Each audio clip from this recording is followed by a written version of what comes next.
C'est une photographie que j'ai réalisée dans les Pyrénées, dans la vallée de Bernède, dans le département de l'Ariège en 2013. C'est une maison qu'on voit avec un toit en tôle ondulée, un petit panneau solaire, toute faite de pierre avec toute une sorte de capharnaüm en dessous d'un préau avec des tables, tout un tas d'ustensiles dont on ne sait pas très bien à quoi ils peuvent servir. On a une lumière très douce qui tire plutôt sur les jaunes, orangés, ocre, qui est due notamment à la couleur de la pierre, à la couleur de la terre, du bois. Et on a des arbres en fait de chaque côté de cette maison qui sont nus en fait, sans feuilles, etc. Et ça produit un effet assez étrange, c'est-à-dire qu'on a presque l'impression que ces arbres sont une sorte de symbiose comme ça, que la maison finalement a poussé du sol, quoi.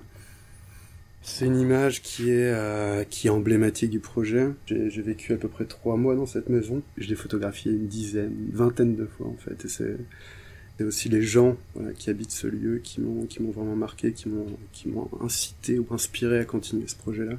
Bon, forcément, la personne qui a créé ce lieu avec sa famille, ils sont venus il y a 25 ans, ils ont trouvé cette espèce de petit hameau avec 2 maisons complètement en ruine, et ils ont décidé de s'installer sur le terrain, de rebâtir ces maisons, et puis d'y vivre, tout simplement. Après, bon, petit à petit, d'autres personnes sont venues se joindre à son projet, qui ont fait vraiment ce choix radical de vivre loin, pas seulement de la ville, mais aussi loin du confort moderne, en fait.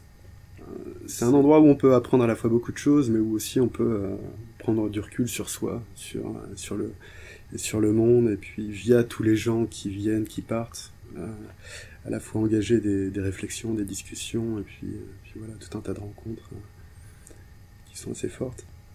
L'ambition première, c'était de documenter ces vies alternatives, et je crois que il y a quelque chose dans la méthode aussi qui est assez importante pour moi, c'est-à-dire que, voilà, comme je le disais, dans ce lieu-là, dans les Pyrénées, j'étais volontaire en fait dans tous les lieux où j'étais. Et c'était important pour moi, en tant que photographe, de partager en fait la vie des gens que j'ai photographiés, de mettre les 2 pieds dedans en fait. C'est-à-dire que quand on est photographe, la plupart du temps, on arrive quelque part, on s'est documenté sur un sujet, on a prévenu les gens qu'on arrivait, alors que là, il y avait l'envie de rester un petit peu plus longtemps et de donner un petit peu plus, en fait, quelque part. Et aussi, c'était une manière pour moi de mieux comprendre leur mode de vie, puis de me rapprocher de ces gens-là. Certains sont devenus très bons amis.